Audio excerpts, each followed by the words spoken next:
Ay, ya, ahora creo que... mm, mm, ahí sí,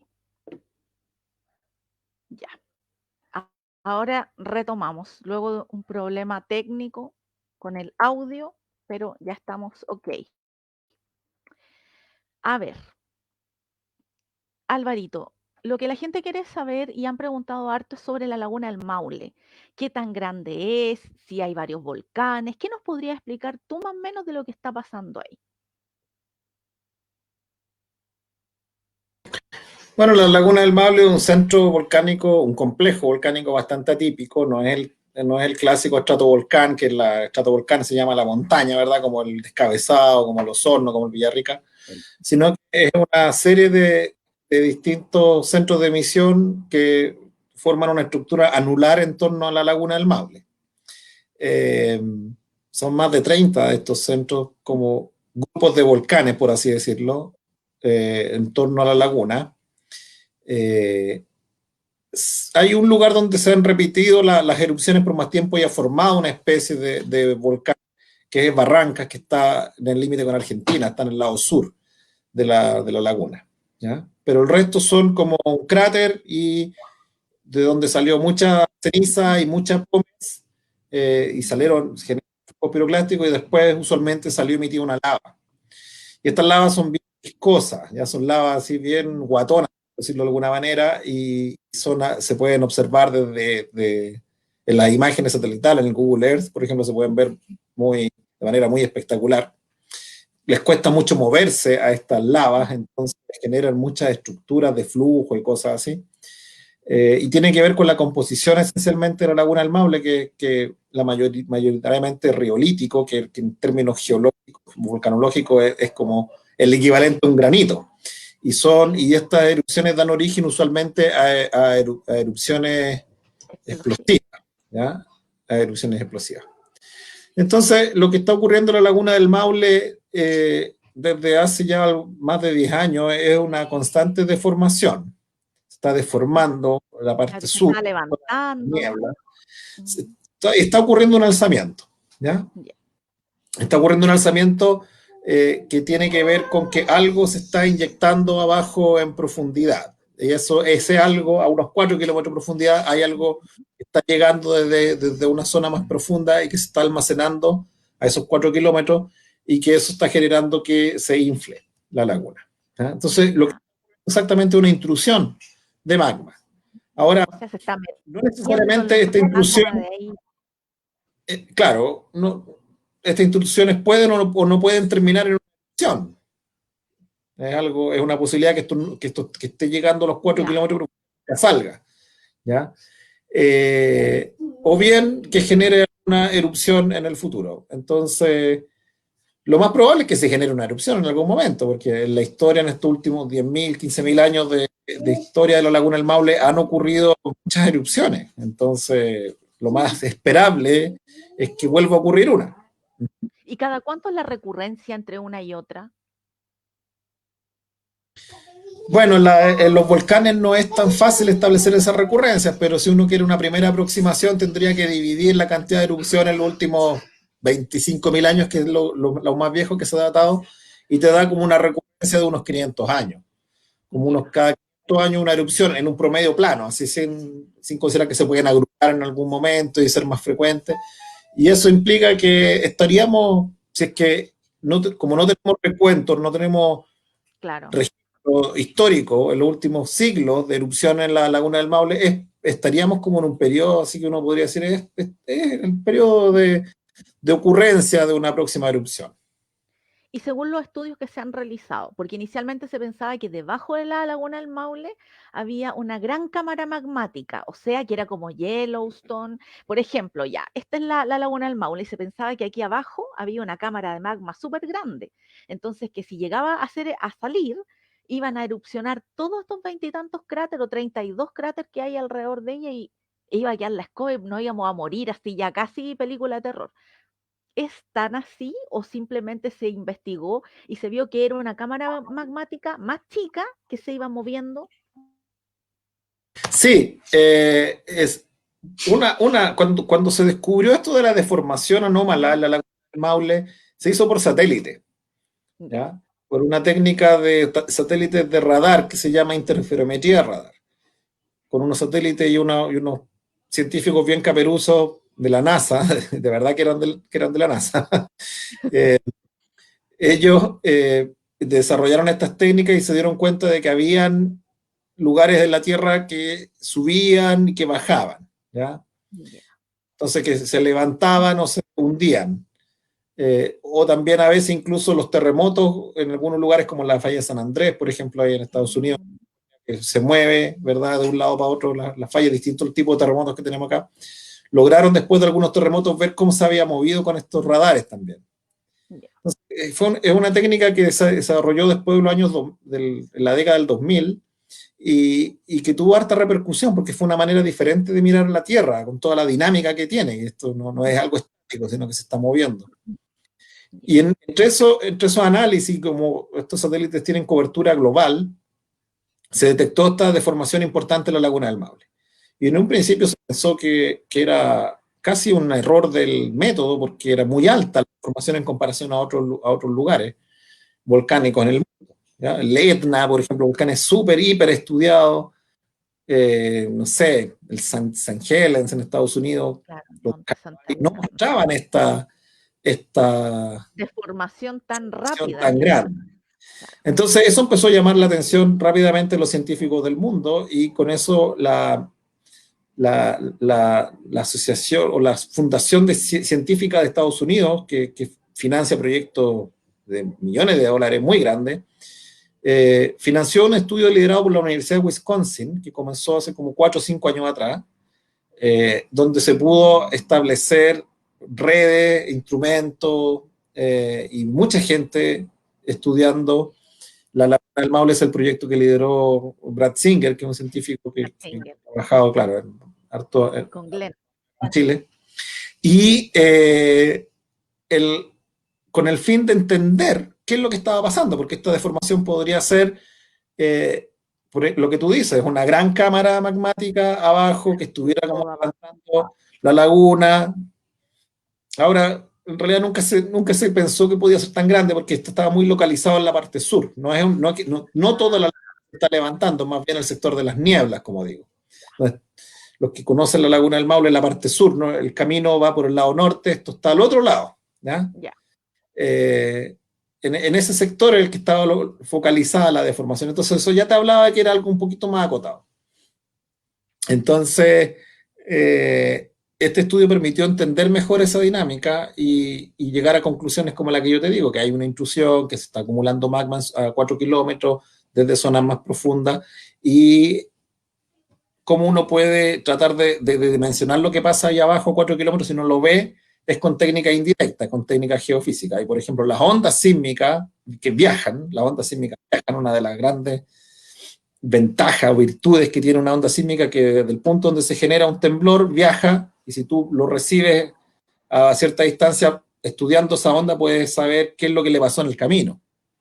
Y con eso podría decir, mira, atravesó una zona donde había algo como rocoso o algo fracturado, o bien algo mezclado con algo que está medio fundido, pasó por lugares que hay agua. Todo ese tipo de análisis lo puedes hacer estudiando la historia de la onda. Y si pones muchos instrumentos alrededor, entonces cada uno te va a ir contando distintas historias, y con eso tú puedes reconstruir. Otra manera de entender lo que pasa es la gravedad, ¿ya? La microgravedad.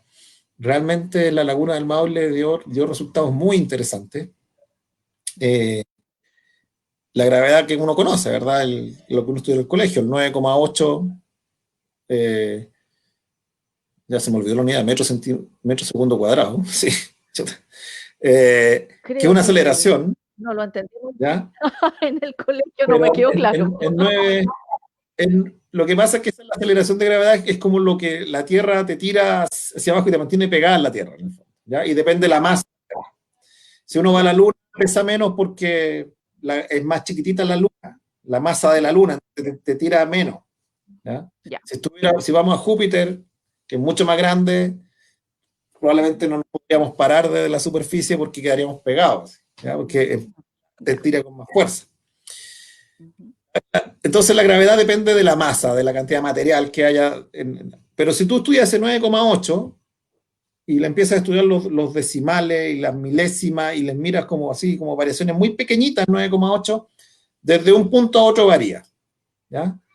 No se mantiene constante. Y cuando varía, si tú mides acá en la laguna del Maule, mides ahí en la aduana, después mides al otro lado en la parte del camino, y después vas al lado sur y después te vas moviendo, vas a encontrar que ese 9,8 con sus decimales, eso tiene variaciones muy pequeñas. Y eso se puede explicar con lo que está pasando ahí abajo, con estas inyecciones de magma que hacen que una zona se rellene más de material y lo vería reflejado en la gravedad.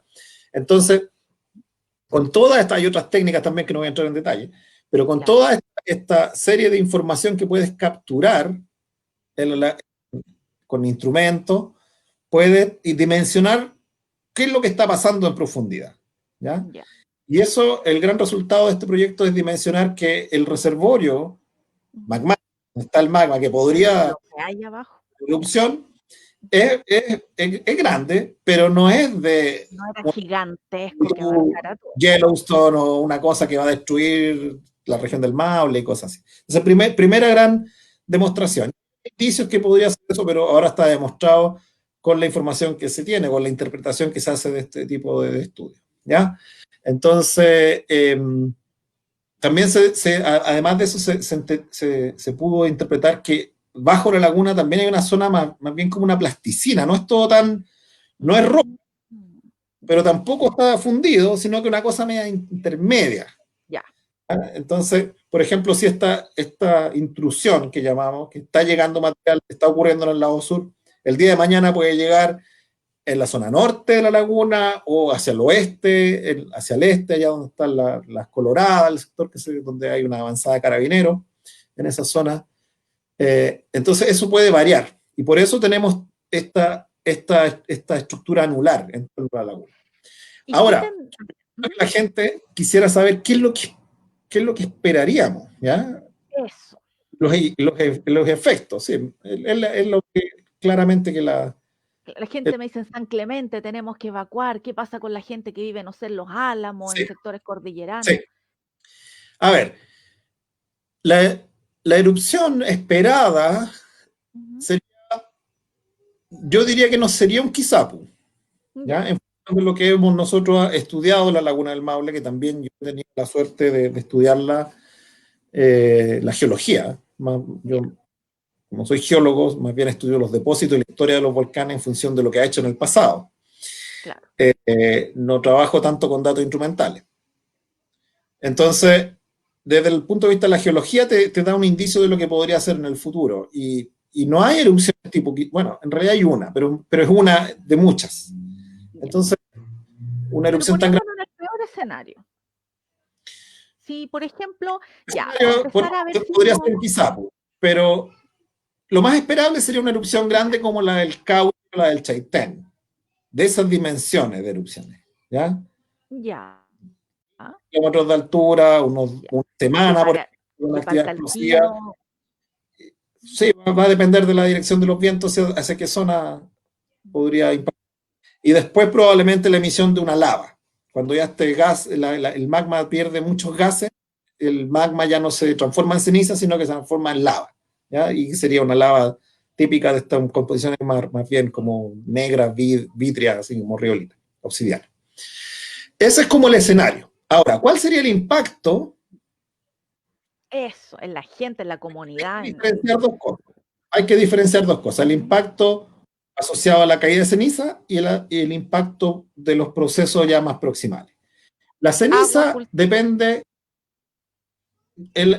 la ceniza depende esencialmente de la dimensión de la columna, de la altura y del tamaño de las partículas que salgan. Si son más grandes van a caer más cerca, si son más chicas, más finas, van a viajar mucho más en la atmósfera, porque hoy es evidente que lo más fino se mantiene más tiempo en la atmósfera. Y por supuesto que va a depender de la dirección del viento. ¿Ya? Lo más probable es que tengamos dispersiones hacia el este, sureste, es decir, hacia el territorio argentino, provincia de Mendoza, provincia de Neuquén, pero hay ciertos épocas del año en que el viento igual, están los vientos puelche, que a veces ocurren, ¿verdad? Que viene, trae el viento de la cordillera. Si llegara a coincidir una erupción volcánica con un puelche, estaríamos en problemas en el Valle Central. Ya, ¿qué tipo de problemas aprox? Los cultivos, el agua, harta ceniza, hartos problemas con ese tipo de Sí, cosas. si que llegara a caer a ceniza en el Valle Central, tendríamos problemas primero con el material respirable. ¿Ya? Ya, O sea, la salud de la gente habría que dar recomendaciones, por ejemplo, en el sentido de qué hacer para no exponerse a la ceniza. La ceniza es vidrio volcánico, ¿ya? claro. No es algo que uno quisiera respirar o no es tan saludable. Y los volcanes tienen la capacidad de producir partículas muy pequeñas. PM2,5, que son las que se alojan en los pulmones. Que en términos volcánicos es equivalente a la de 4 micrones, ¿ya? Y esas pueden entrar a los alveolos pulmonares y eventualmente tener impactos en el largo plazo. Se habla por ahí que podría generar cáncer al pulmón o silicosis en algunos casos, ¿ya? Pero todo eso está como en estudio, porque la silicosis, por ejemplo, que tienen los mineros que respiran partículas muy finas, es porque tuvieron toda una vida trabajando expuesto a este polvo fino.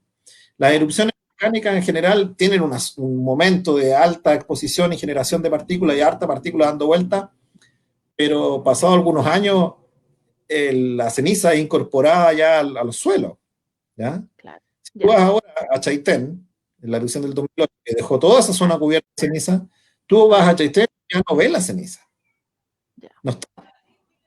Salvo el río que todavía es donde, pero en las zonas donde quedó cubierto ceniza, ahora hay pasto, y si tú Claro, zonas más fértiles. con una palita empiezas a ver lo que hay debajo del pasto, ahí hay una capita que es la ceniza del 2008. Ya, y por ejemplo, la gente que vive cerca de la cordillera, ya en los Álamos, Sí, es que por eso hay que diferenciar los procesos, porque el proceso es muy dependiente los impactos muy dependientes del proceso. Ceniza es una cosa totalmente diferente, ¿ya? Ahora, vamos a las cosas más proximales, más cercanas, ¿ya? En caso de una reactivación habría que evacuar inmediatamente todo lo que el entorno inmediato, ¿ya? Y el entorno inmediato es algo hasta, obviamente, el complejo fronterizo, hay esas instalaciones que están ahí de la DEVACH, probablemente toda esa zona de los cóndores, habría que evacuar todo el trabajo que están haciendo ahí los privados con la central. Claro, el Médano, toda esa zona. Hasta, mira, no sé si está el Médano, ¿no? En principio en la erupción, al inicio de la erupción, al menos hasta los cóndores habría que pero no San Clemente ni Talca, que la gente me dice, vámonos al cerro, habría que evacuar Talca. No, que por eso vamos por parte. Eso va a ser el inicio de la erupción. Ya. Una diferencia muy importante en el impacto que la erupción podría tener es dónde se genera el centro el centro de emisión, el cráter, el nuevo cráter. Si ocurre ahora, donde está la deformación, que es las nieblas, de nuevo, si hay gente que conoce el sector cerca de la laguna del Piojo, por ahí, una laguna chiquitita que hay, el impacto sería totalmente diferente si fuera muy cerca o de frentón bajo la laguna. Ya. La erupción y el centro de emisión ocurre bajo la laguna, entonces eso generaría otros impactos y ahí habría que sacar a gente en un radio de mucho mayor distancia. Y ahí ya habría que pensar en el Médano, en la mina, los Álamos probablemente, ¿ya? Porque la interacción que tendría un cuerpo caliente de magma con el agua, con la laguna, le daría mucha más explosividad. ¿Ya? Habría que estudiar con mucho cuidado qué es lo que estaría ocurriendo con la dinámica del río Maule. Porque un río cargado con ceniza es un río mucho más destructivo, claro, ¿ya? Que un río sin ceniza. Y habría que ver qué zonas están muy cercanas al cauce del río. Afortunadamente, la caja del río Maule es profunda, ¿ya? A diferencia de de lo que ocurrió en Chaitén, porque en Chaitén el pueblo fue destruido porque el río finalmente traía mucha ceniza y se desbordó en una zona plana, que es el delta donde estaba el pueblo. Pero la caja del río Maule es diferente al río Chaitén.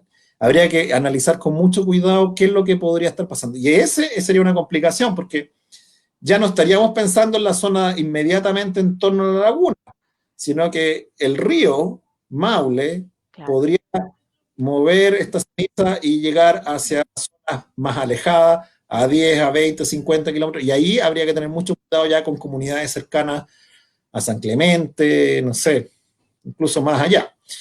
Pero va a depender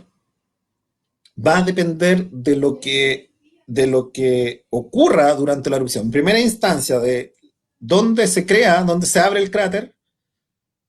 Esperemos que lo haga en el lugar donde se está deformando, que vuelvo a insistir, el sector de las nieblas, Claro. no, y no bajo la laguna, porque eso sería una crisis mucho más difícil de manejar. ¿Ya? Todo podría indicar que va a ser hacia las nieblas y no debajo de la laguna, pero es algo que en el fondo vamos a saber en el momento de la erupción. Ahora, volviendo a la geología, porque la geología aquí es importante, porque la geología te dice lo que ha hecho la laguna del Maule en el pasado. ¿Ya? Eso. Ya. Y no hay depósitos asociados a estas grandes inundaciones tipo Chaitén en el río Maule, ¿ya? De la laguna del Maule. Entonces, uno podría decir que es algo que no ha Muy ocurrido, probable. claro, digamos, no es inmediato que va a ser. Ya. Al menos es lo Mientras que uno, estemos vivos, yo creo.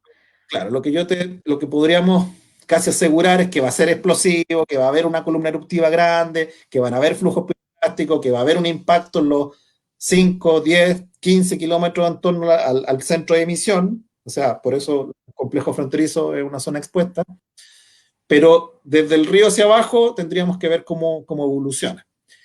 Eh, Ahora, hay otra condición que sería también muy compleja, es que se bloquee la salida la laguna Como el riñihue, del una río. cosa. Como el riñigüe, el riñiguazo, claro, o el riñinaguazo, que es otro caso que podríamos conversar alguna vez. Claro. Y eso podría ser porque se acumula mucha ceniza y que Y se se bloquee tapa. y que se tapa una presa, un dique natural, que luego, ese es un escenario bastante complicado, que haga que la laguna comience a subir su nivel y que esta dique natural ceda en algún momento y baje un aluvión de manera violenta y catastrófica. Eso ocurrió con la laguna no por bloqueo por ceniza y pome, sino que por bloqueo de una lava, esa tremenda lava que está ahí al frente del complejo fronterizo, bloqueó hace algunos miles de años en todo caso, ¿eh? Nosotros lo sabemos por las dataciones y todo eso. Ya. Eh, Bloqueó la salida del río Maule y generó un nivel de la laguna del Maule mucho, pero mucho más grande de lo que es ahora. Y eso, cuando la gente que conoce, se ve, es súper evidente el nivel así de una playa en la mitad de los cerros que rodea la laguna del Maule, una línea que parece un camino. Eso fue una playa durante miles de años, Oh. que se formó porque se bloqueó la salida del río y la laguna creció, creció, creció y estuvo ahí miles de años estable, hasta que esa lava que bloqueó la salida se dio de manera repentina y generó un tremendo, tremendo aluvión que si eso ocurriese en, ahora, en la actualidad, eso definitivamente tendría el impacto más temido. Ya. Con Ya. comunidades muy expuestas a un peligro muy alto, ¿ya? A lo largo del río Maule. Incluso hay este tipo de aluviones con esa cantidad de material, podría haber llegado fácilmente a la desembocadura en el Pacífico. ¿Mm? Oh. Ya. Algo de eso también ocurrió saliéndonos de la región en el volcán Antuco, Ya. ¿ya? En el volcán Antuco ocurrió este bloqueo y la laguna en La Laja tiene una situación similar, que es más grande la cuenca de la laguna de La Laja que la laguna del Maule. eh, también se bloqueó y generó un aluvión de proporciones importantes, y además había ocurrido una avalancha, entonces había una avalancha, la mitad del volcán se había caído, y había mucho material disponible, y toda esta zona, para la gente que conoce de, eh, ¿cómo se llama? Estos pueblitos, Cholguán, eh, ¿cómo se llama el de Los Ángeles? La zona de Antuco, bueno, hay un que tengo en la punta de la lengua. Bueno, eh, cuando uno va en la carretera, en la 5 Sur, viajando hacia el sur, en la zona eh, al sur de Los Ángeles, se pueden ver extensas plantaciones de pino y arena, que parece una duna, se parecen a las dunas de Chanco, a las dunas de allá de la Tranquera, las que están ahí en Curepto, la costa. Eh, y es arena negra, parece una playa. Esa arena viene de ese producto de ese tremendo aluvión que ocurrió hace aparentemente 6.000 años atrás en el volcán Antuco. ¿Ya? O sea, estos son eventos catastróficos eh, que al día de hoy, si ocurriera algo de eso, estaríamos en serios problemas, digamos. ¿Ya? A ver, y con respecto a la laguna del Maule, por ejemplo, hace erupción, esa erupción la que está dando que hablar en este minuto, digamos, en la zona de las nieblas, más cerca de Argentina, ya. Ponte tú que mañana hace erupción. Ya, yo estoy aquí en Talca, tranquila en mi casa, desde aquí de mi casa. ¿Qué voy a escuchar yo? ¿Voy a ver alguna explosión? ¿Voy a escuchar algo? ¿Me va a llegar ceniza? O sea, la ceniza llegaría si las condiciones de dispersión lo permiten. Pensando que estamos con viento puente y justo la mala suerte del chileno que nos toca toda la gracia. ¿Y qué me pasaría a mí como si vivo en Talca? La columna eruptiva debería verse, debería observarse, y se Las vería como un explosiones, atómico, por así decirlo. ya. ¿Ah? Y la noche, si está despejado con hartos rayos, eh, sería como una cosa Un bien. espectáculo, ya. Eh, eh, se escucharían estruendos, probablemente, ondas de choque, las ventanas de las casas se moverían. Eh, Quizás se sentirían temblores constantes. La erupción del Quizapu hasta Santiago se lograron sentir temblores y ruidos, ¿verdad? Y llegan a ser en algunos casos momentos de sismicidad casi constante, tipo tremor, que es lo que nosotros conocemos en los volcanes como el Villarrica, que están constantemente en movimiento como una cañería de agua, Ya, con estas cañerías que a veces vibran hacia donde va pasando el agua. Eso es como un tremor. ya. No es un sismo, es como una cosa, una vibración constante. Podría sentir ese tipo de cosas y eso causaría evidentemente que un efecto Como psicológico, yo creo, en la de población, angustia. la angustia, porque si está sintiendo que todo se mueve y no sabe si viene, eso significa que va a venir un gran terremoto después, no se sabe. Probablemente no ocurra un terremoto, pero en una circunstancia de esa naturaleza, y si escuchas más encima explosiones, eh, sería una situación de difícil manejo. Mm. Pero desde el punto de vista ya de impacto real, no real, no digo que el otro no sea real, Claro, sino impacto pero físico, eso. de impacto físico, sería bastante poco probable que cayera ceniza en Talca, porque usualmente el viento es más bien hacia Argentina, y cuando podría venir un viento que traiga material, lo va a llevar más bien hacia el noroeste, es decir, hay que pensar que quizás Molina, San Rafael, Curicó, son como las comunas, Romeral, son como las comunas que podrían recibir ceniza, eso de acuerdo a la modelación de vientos que nosotros tenemos. Incluso la erupción del Quizapu del 32, si bien la mayoría se fue hacia el norte, hacia el este, hacia Argentina, también tuvo algunos momentos, aunque fue corta la erupción, tuvo algunos momentos de viento hacia el noroeste, y hubo caída de ceniza en Curicó. Ya. Curicó, hay fotos de la estación de trenes de Curicó cubierta de ceniza, parecía nieve. Incluso hay una muestra que queríamos ir a verla algún día de esto, en un museo de un profesor que hizo en San Antonio. Ya, Y guardó en una botella, le puso erupción volcán Quizapu 1932. Y queríamos abrir la botella y tomar algunas muestras, analizarla y ver los tamaños y cosas así. ya. Entonces, pero Talca no le cayó ceniza. ¿Fija? Por ejemplo, ¿afectaría el agua para consumo? Eso preguntan. En caso que tuviéramos el viento hacia acá, la mala suerte del chileno. El agua, bueno, el agua subterránea no, Ya. ¿ya? Es que el agua Pero los ríos, es yo creo subterránea. que Pero el agua superficial, para el riego. ¿ah? Yo creo que para el riego de la agricultura, porque somos zona agrícola, yo creo que ahí estaríamos más jodidos, digamos. Claro. A ver, el tipo de composición de lo que es el material de la laguna del Maule es como la del Chaitén. Y no tuvo, el Chaitén al menos no tuvo componentes tóxicos, por así decirlo.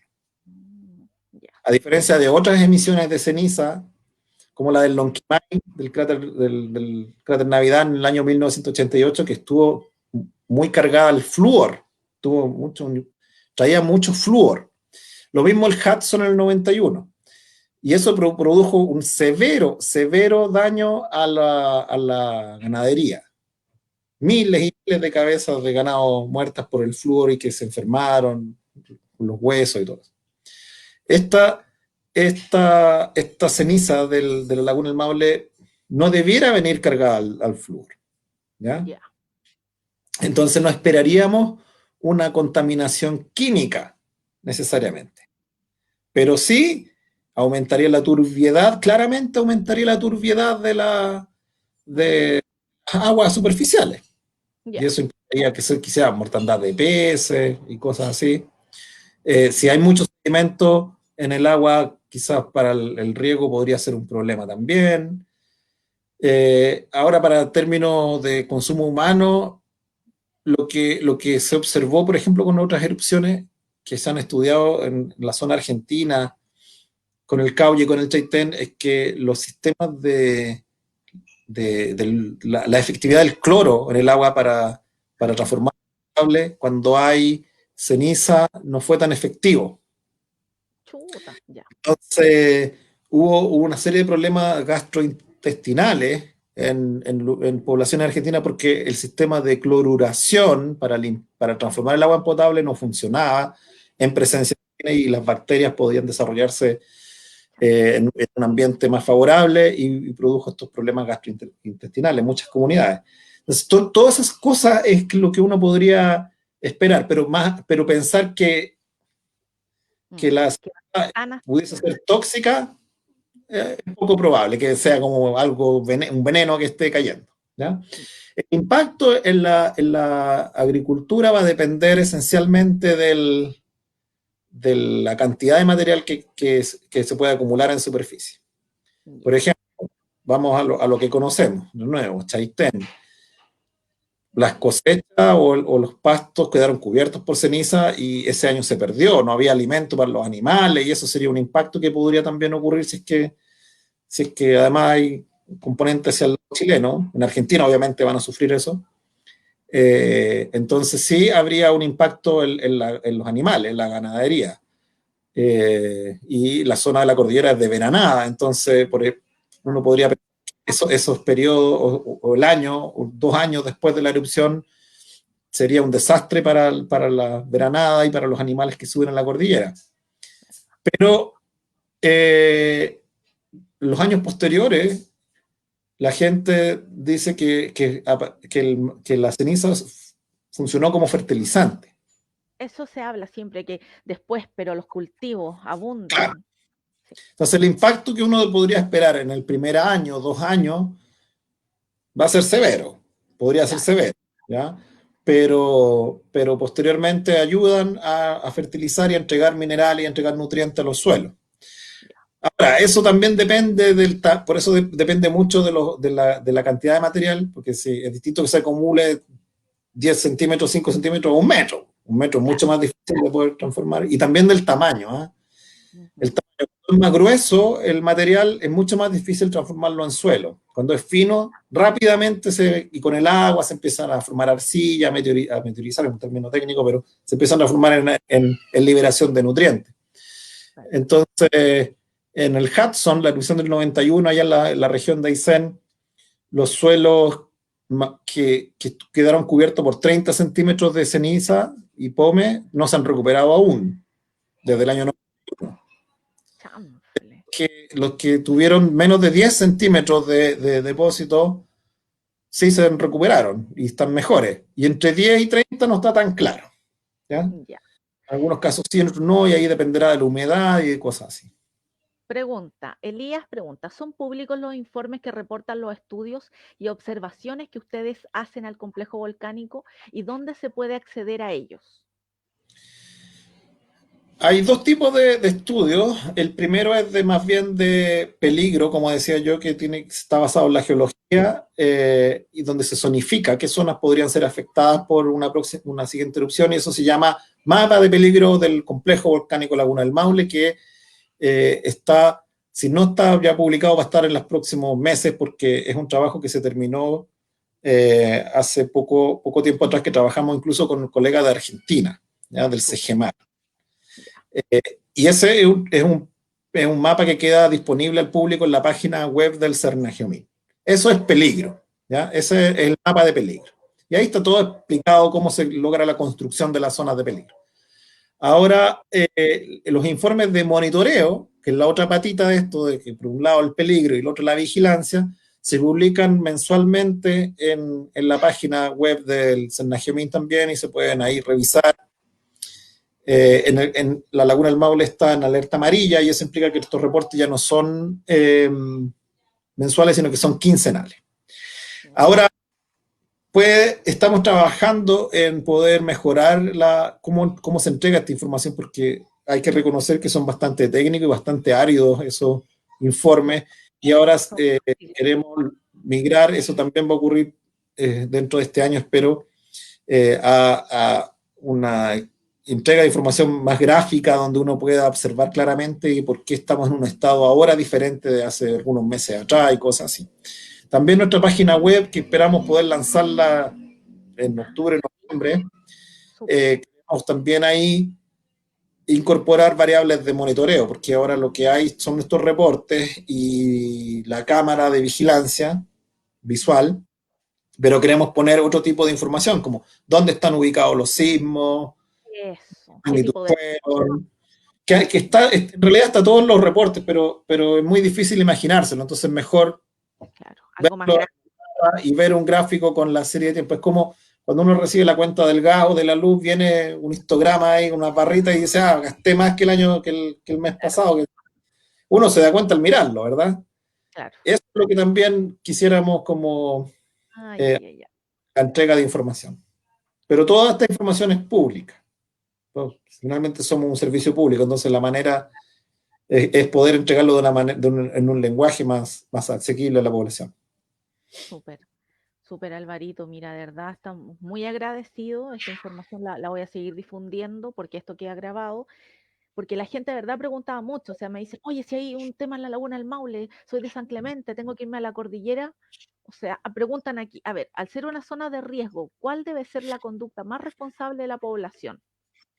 Pero es que no somos una... Bueno, justamente es lo que yo te iba a decir, que la respuesta correcta es mantenerse informado. Mantenerse informado con los canales oficiales. ¿Y cuáles son los canales oficiales? Cernagiomín, ONEMI. ONEMI ente coordinador, Cernagiomín en términos volcánicos, obviamente, el organismo técnico. Entonces, mantenerse informado es la mejor receta, porque a veces en los medios se habla tanta cosa y tanta a veces muy alarmista, ¿verdad? Entonces es mejor escuchar al organismo oficial, y si el organismo oficial no dice, no está dando ninguna alerta, entonces es porque es así. Nosotros creemos en esto del círculo virtuoso, que se llama. Y cuando empiezan a haber como muchas noticias que pueden tener un sustento que no es científico, nosotros hacemos alguna declaración o hacemos alguna aclaración, ¿ya? Y ahí las redes sociales juegan un rol importante para poder ir transmitiendo eso de manera más expedita. Ahora, en una zona de riesgo mayor, por ejemplo, no sé, pensando en el volcán Villarrica, pensando en el volcán Chillán, espérame un poquito. Ya, perdón. En el volcán Villarrica, volcán Chillán, ahí nosotros hemos hecho un trabajo territorial mucho más intenso porque es una zona expuesta con Chillán, volcán en erupción, Villarrica continuamente activo, y entonces hemos elaborado puntos de encuentro transitorio, ¿ya? Hemos definido qué lugares son aptos para desplazarse en caso de una erupción mayor. Y ahí esperar alguna determinación, como por ejemplo evacuar a algún otro lugar más lejano. También en torno al volcán Yaima, porque ahí hay gente, hay mucha más cantidad de personas expuestas. La Laguna del Maule no es un lugar con demasiada población. La complicación que tiene es que si una erupción podría afectar la dinámica del río, ¿ya? Entonces, pero eso es algo que es muy difícil poder pronosticar o proyectar con anticipación, ¿ya? Entonces, la respuesta es mantenerse informado y estar siempre atento a lo que dicen los organismos, los canales oficiales, y estos son los organismos técnicos como nosotros, los organismos de coordinación que van ahí. Perfecto. Y la última pregunta es si existe un sistema de alerta como el de los terremotos, por ejemplo, los mensajes de texto para la comunidad.